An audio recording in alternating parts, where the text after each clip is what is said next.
For all you elk hunters out there, chasing turkeys is basically the same thing. I know the reaction you just gave me, but don't knock it till you try it, and don't try it without OnX.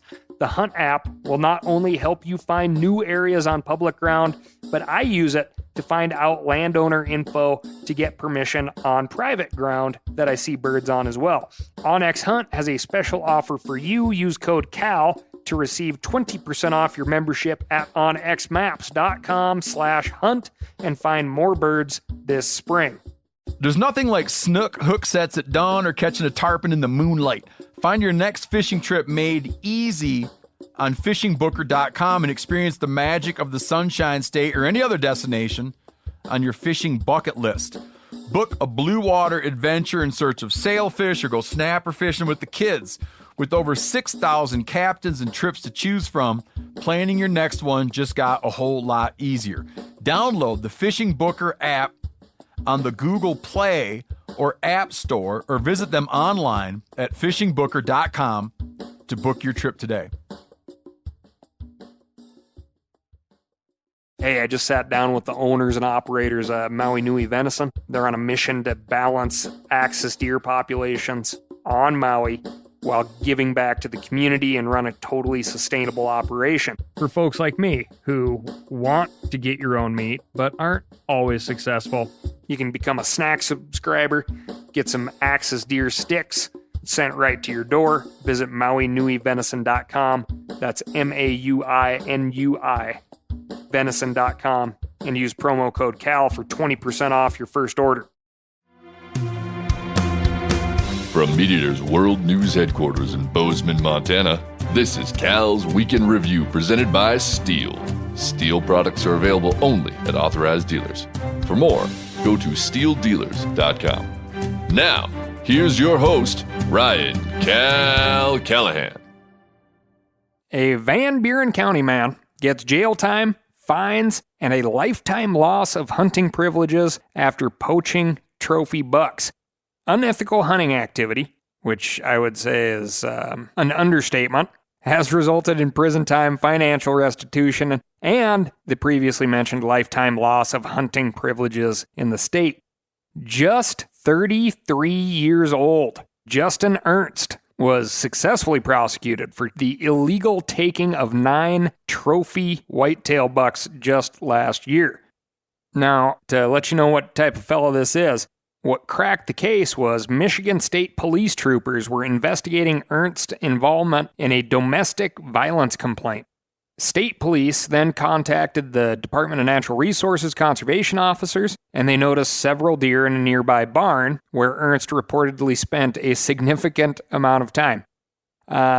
This is something I can, kind of relate to old Ernst on. If I had a barn, I guaranteed I would spend a lot of time back there. Anyway, conservation officers investigated and seized 8 illegal bucks in the barn, 5 10-pointers and 3 with 8 points each. 2 days later, an anonymous tip to the DNR's Report All Poaching hotline stated that Ernst had taken another deer. Conservation officers confirmed that Ernst had taken another trophy buck, increasing his total to, 9. Ernst ended up pleading guilty to felon in possession of a firearm, obtaining a hunting license when ineligible, and illegal taking or possessing white-tailed deer. As part of his plea deal, Ernst was given lifetime hunting revocation, ordered to pay $25,000 in reimbursement, forfeited all seized items, and will serve 18 months to 5 years in a Michigan Department of Corrections facility. And, in totally unassociated news, everyone's favorite mayor is a mayor no longer. Craig Schubert, the mayor of Hudson, Ohio, announced his resignation on Valentine's Day, just a few days after he went viral for claiming that ice fishing leads to prostitution. In his resignation letter, Schubert claims his statement was a bit of dry humor and that he was grossly misunderstood. In case you missed the story, I can't believe that's possible at this point.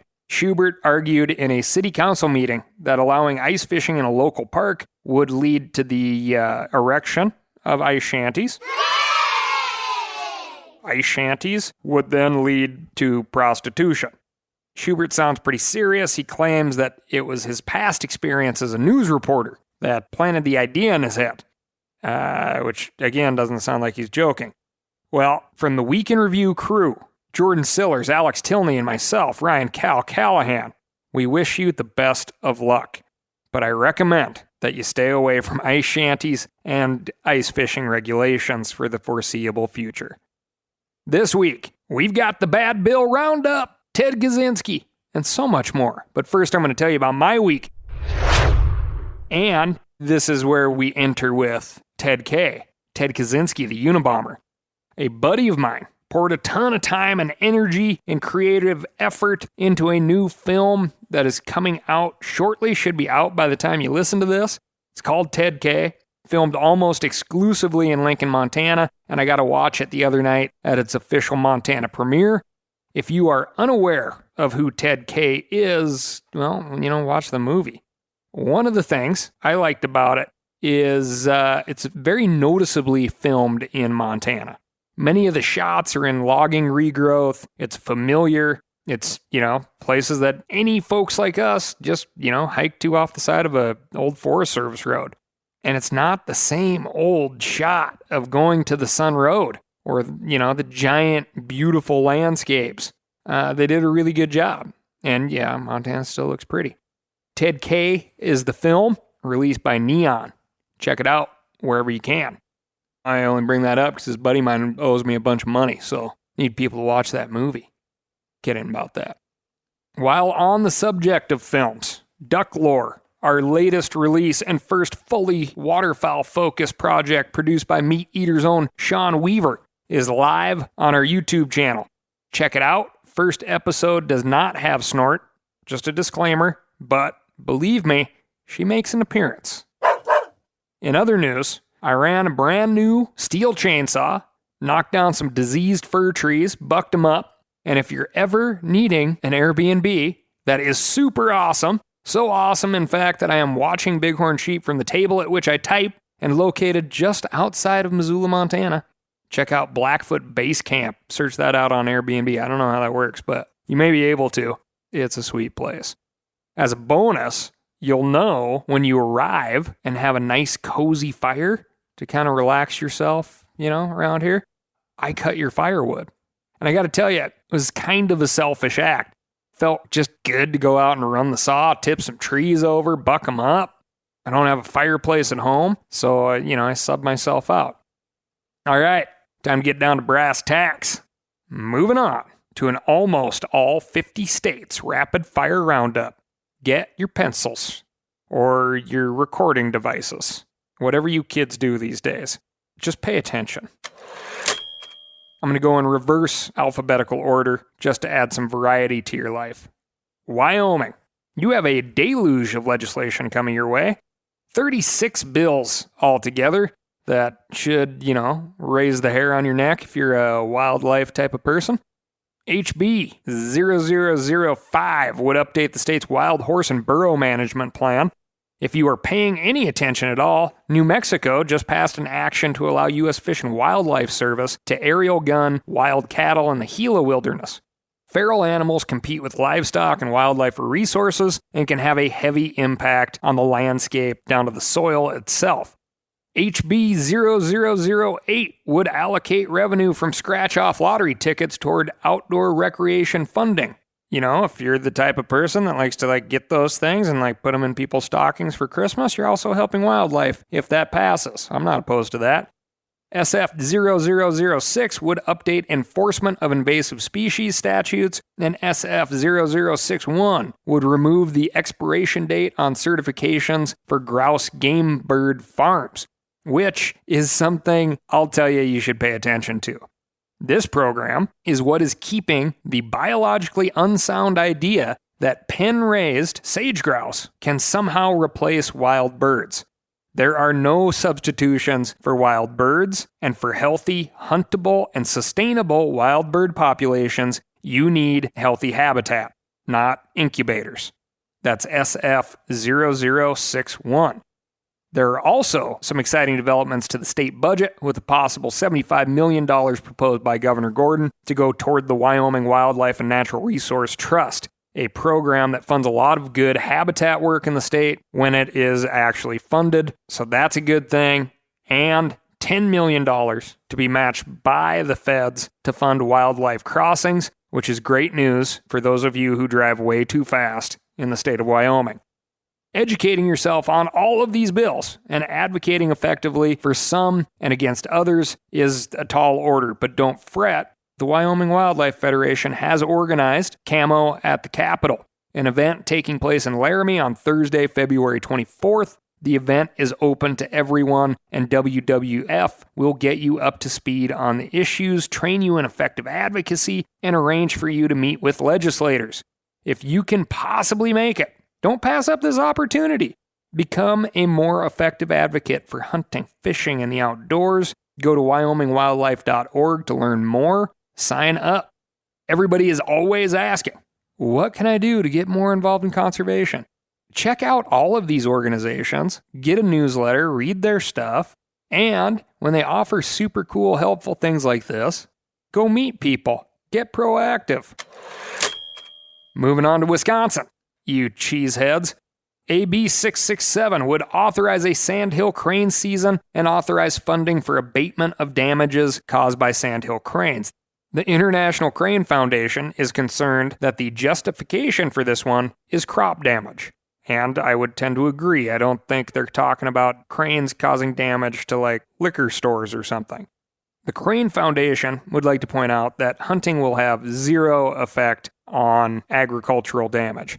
They also point out that when it comes to breeding and gestation, cranes are a very different beast than the more traditional waterfowl prey species. So, as a hunter, I am supporting AB 667, but Wisconsin DNR will have to set limits, seasons, and regulations very carefully to ensure that this hunt continues forever. We need to make sure that there are plenty of cranes around for a long, long time. This is definitely a walk before you run scenario. If you want to learn more on this issue, go back to episode 131 for in-depth background. Other Wisconsin bills, AB 771 and SB 748, would allow the Department of Natural Resources to conduct research on chronic wasting disease and would allocate funds for CWD research. West Virginia, SB 161 would prohibit the Natural Resources Commission from establishing a bag limit for antlered deer at 3 or more. Call and let your reps know which government entity you would prefer setting the bag limits and which should butt out. Washingtonians, SB 5613, would require local sheriffs to get the approval of state fish and wildlife before pursuing cougars with dogs. This is kind of an interesting one. Washington residents, you got to figure this out on your own. I think some work needs to be done on the state level to define what a problem cat is. Like if you roll up and there's a sheriff sitting there and there's a mountain lion attacking a kid, I think the sheriff would, be well within their rights to go take care of that problem cat. But if it's a little old lady who refuses to put her bird feeder away and there's a cat walking around it all the time, I think that's more in Fish and Game's department. Virginians. We mentioned last time that a companion Sunday hunting bill would be coming from the Assembly after SB 8 passed. Well, it's here. Call your reps in support of HB 111 if you want a few extra days of hunting. Utahns. Call your reps in support of HB 129, which would reform the way the state determines navigability of rivers and, by extension, public access to those rivers. Right now, lawsuits are the only available route, and that is often inefficient and expensive. HB 129 would allow any member of the public to apply to the State Division of Forestry, Fire, and State Lands for a navigability ruling. And it would establish clear navigability guidelines as well as a publicly available list of all currently navigable waters in the state. It would be a major tool for access. Call your reps and get behind HB 129. Tennesseans. Last episode we mentioned HB 1674, which would have transferred control of the Yanali WMA over to Murray County. Remember, Murray spelled M-A-U-R-Y. Pronounced Murray, like Bill. The transfer of the land would have opened it up to development. After what has been described as a public outcry, that bill has been withdrawn. So to all of you who are part of that outcry, well done. And all the rest of you out there, man, what more motivation do you need? 12,000 acres. bird hunting, turkeys, white-tailed deer. Quit being such freeloaders. South Dakotans, SB 73, would allow the use of artificial light and night vision equipment while hunting coyotes and other predators. Again, no matter how you feel about the issue, fish and game regulations are easy to change. Bills are not. South Carolinians, Sunday hunting could be yours if you urge your reps to vote for H4614. Mississippians, you may have seen a notice about a public comment forum scheduled for the Lowndes County Board of Supervisors regarding returning Black Prairie Wildlife Management Area to private ownership. Excuse me if I didn't get the pronunciation right.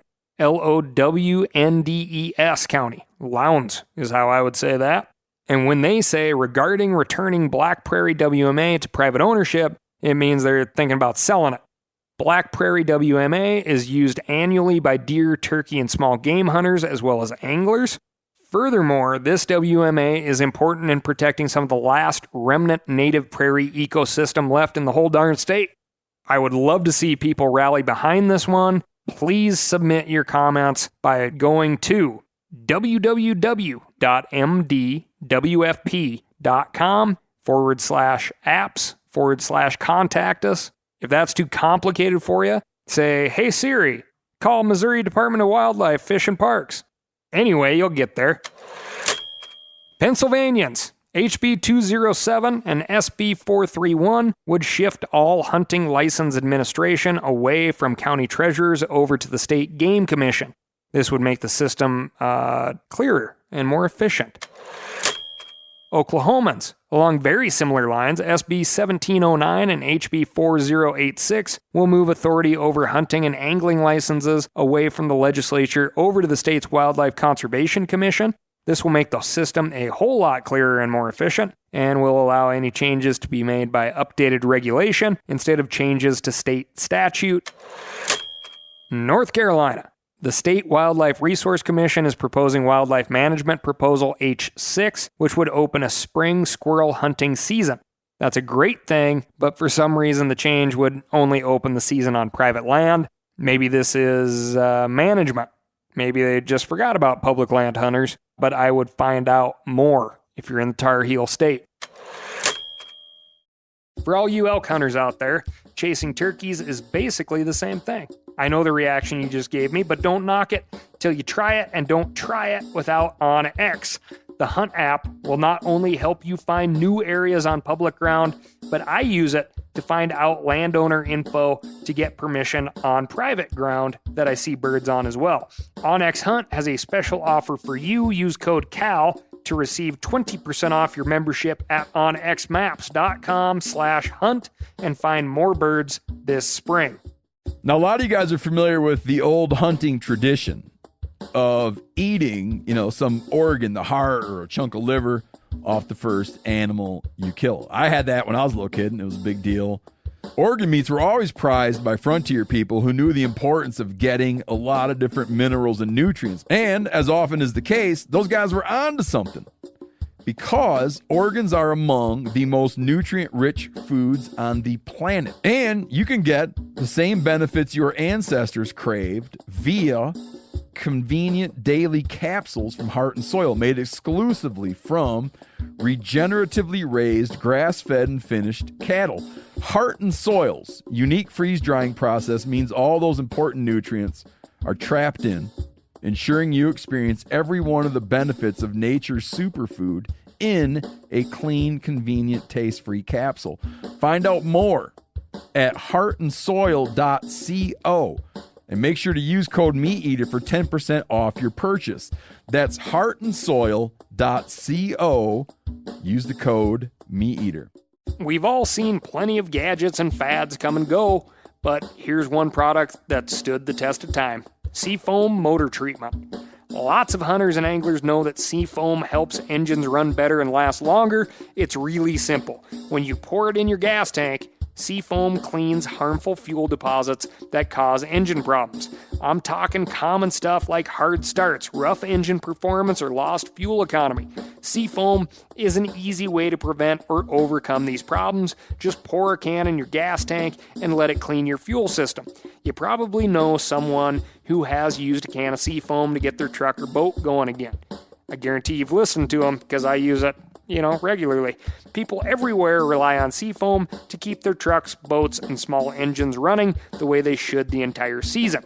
Help your engine run better and last longer. Pick up a can of Seafoam today at your local auto parts store or visit seafoamworks.com to learn more. New Yorkers, your state forest management plan is undergoing its 10-year update. New York Backcountry Hunters and Anglers is behind the plan, and I'm going to read from that here. They laud the state's solid ecosystem landscape management approach for biodiversity and wildlife habitat. All good things. It says it also adds important material on working with indigenous communities, promoting a mix of habitats and core forest block connectivity. Forests as a resiliency tool for climate change and clarification on where e-bikes can and cannot be used. Now remember, if you call in and you want to support the forest management plan, you can do that. You don't have to call and criticize everything all the time. So take a look at the forest management plan, see what you like and don't like, and you can always send an email to 2021spsfm@dec.ny.gov. Public comment runs through March 4. Missourians, House Joint Resolution 107 would change the State Conservation Commission from 4 members appointed by the governor to 8 members elected by the people. As we've said before, the people who serve in these roles aren't perfect, but requiring them to run for office will most likely not improve their judgment. Call your reps in opposition HJR 107. Bay Staters, that's you all from Massachusetts. And I'm not going to use the nickname that people throw at you when you're driving your cars and we see those plates. Pay attention to Bill H904, which would finally bring Massachusetts into the Interstate Wildlife Violator Compact, the agreement that allows states to share information to nab poachers and to deny licenses to poachers from other states. Only Hawaii and Massachusetts don't belong to the compact, and Massachusetts now has the ignominious moniker of the poacher's paradise. So call your electeds on behalf of H904. This is one of those rare instances when everybody can agree with this one. Iowans, forgive us. In previous episodes, we whiffed on SB 3134, which would restrict any county or the state from buying land for conservation use for more than 60 to 80% of the land's assessed value. Here's how that would play out. I'm a farmer, ready to retire, whose kids are more into writing computer code than growing corn. I want to make sure that my land becomes habitat for grouse, deer, and, pollinators and whatnot. But the state can only offer 20% less than the condo developer who keeps my phone ringing off the hook. Those medical bills and the payments on the truck do not care about grouse habitat. What am I supposed to do?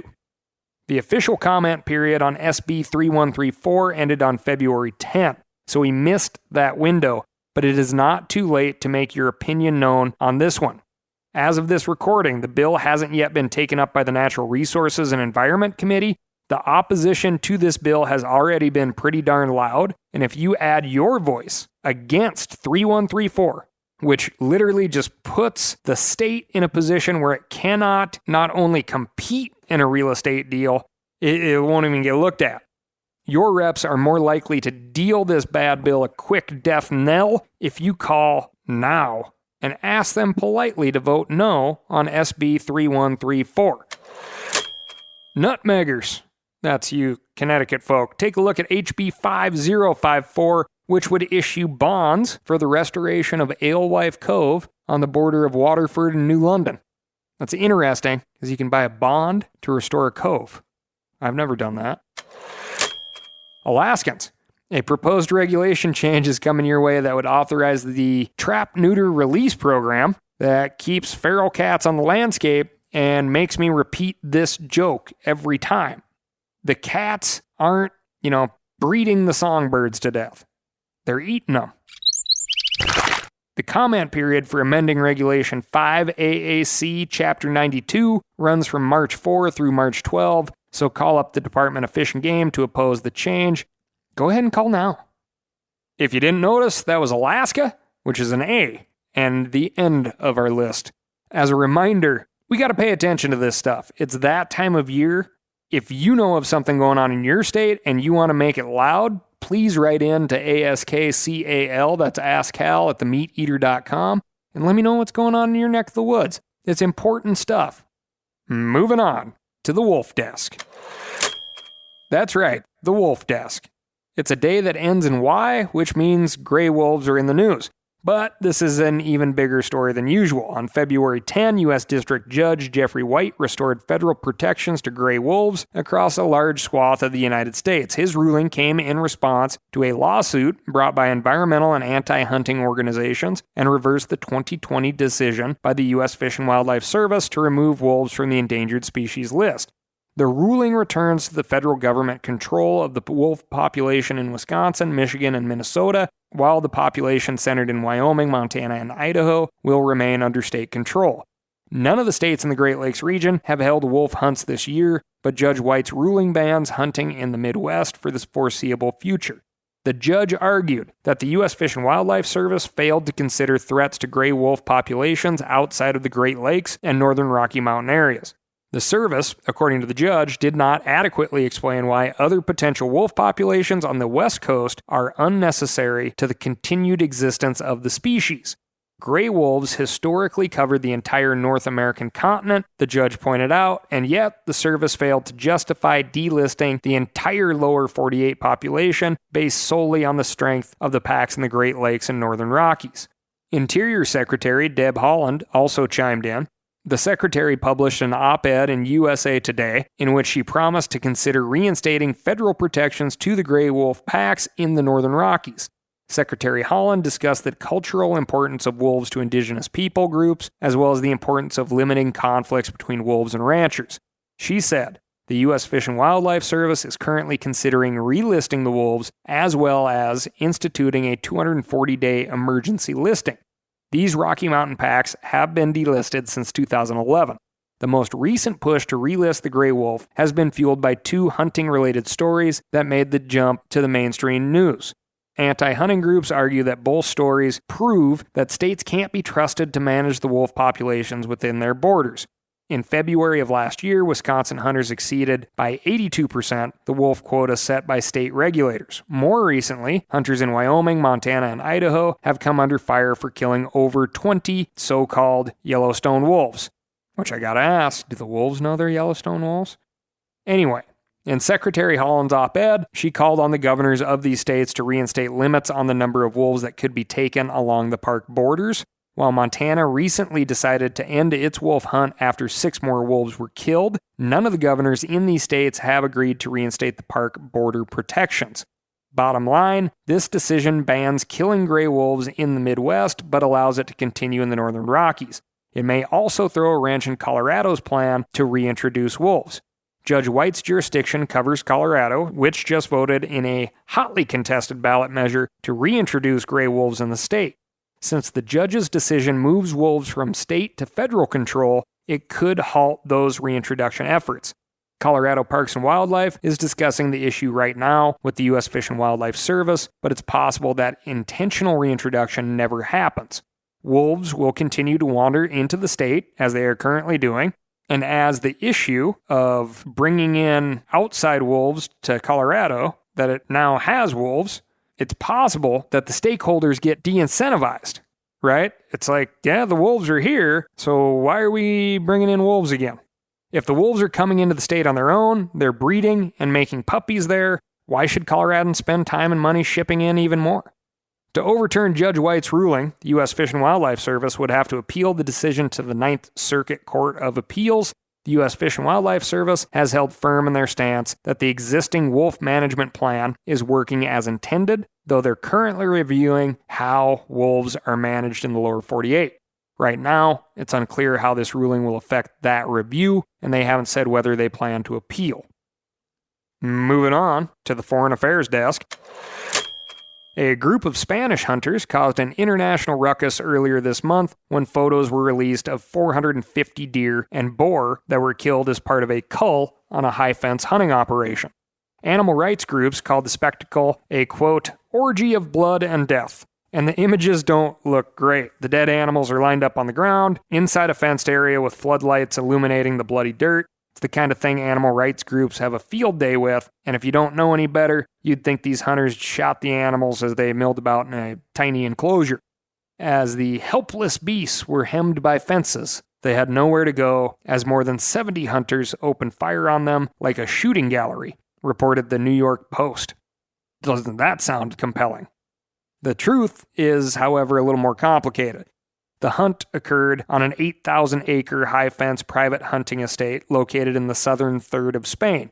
The estate needed to cull its game populations to maintain the health of the animals, so it invited some 70 hunters to give them a hand. Each hunter paid about $1,100 for the chance to shoot 6 or 7 red deer and boars apiece. The hunt took place over the course of a single day, so while it wasn't exactly like a shooting gallery, it wasn't difficult from the sounds of it. You may not even call it a hunt. Just depends on, your experience.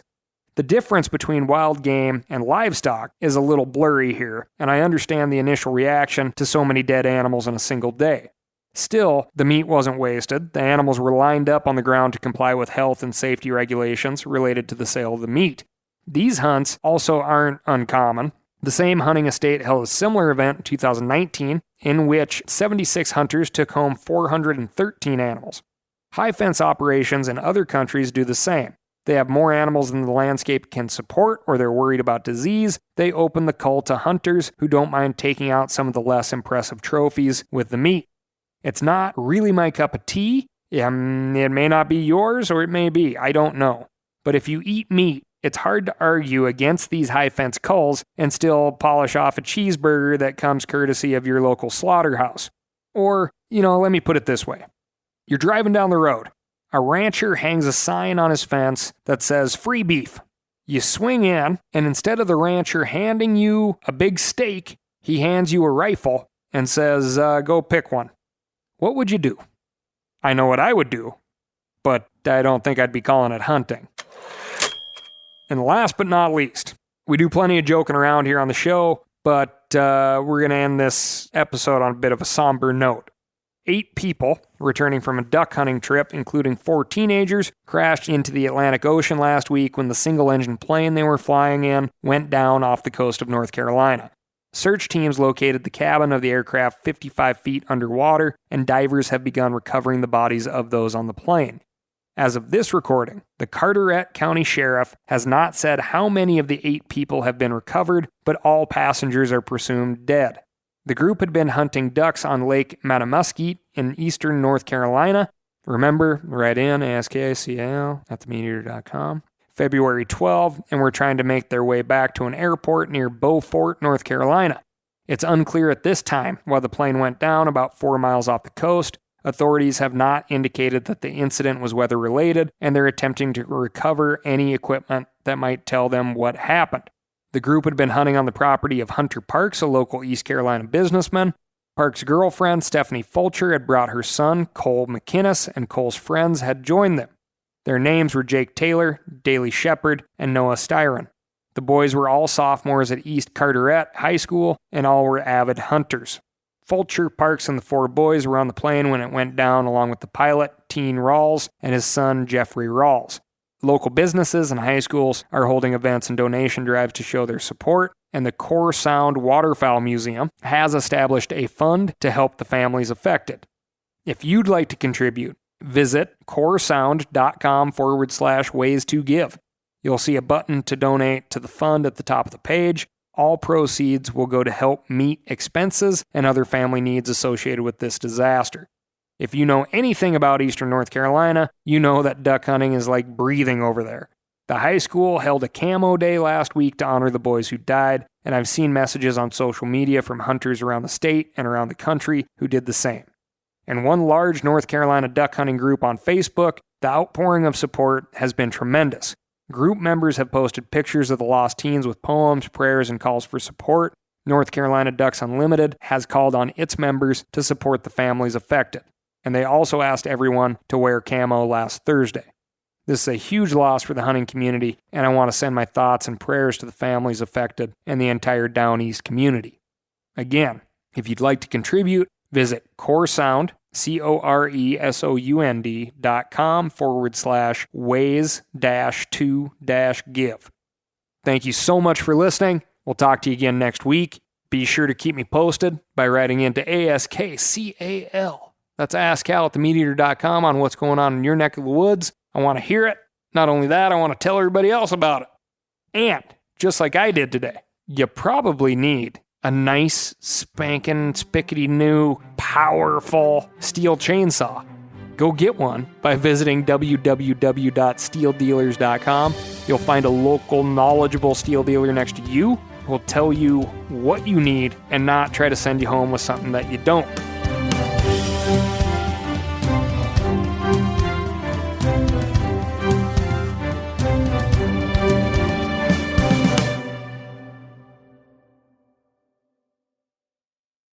I'm sure a lot of you guys remember the old ceremonial hunting tradition of eating the heart out of the first animal you kill. Meat from those organs are among the most nutrient-rich foods on the planet. You can get those same benefits your ancestors craved via convenient daily capsules from Heart and Soil. Find out more at heartandsoil.co. And remember, use code MeatEater for 10% off your purchase. Outdoor adventure won't wait for engine problems. Things like hard starts, rough performance, and lost fuel economy are often caused by fuel gum and varnish buildup. Seafoam can help your engine run better and last longer. Simply pour a can in your gas tank. Hunters and anglers rely on Seafoam to keep their engines running the way it should the entire season. Pick up a can of Seafoam today at your local auto parts store or visit seafoamworks.com to learn more. That's seafoamworks.com to learn more.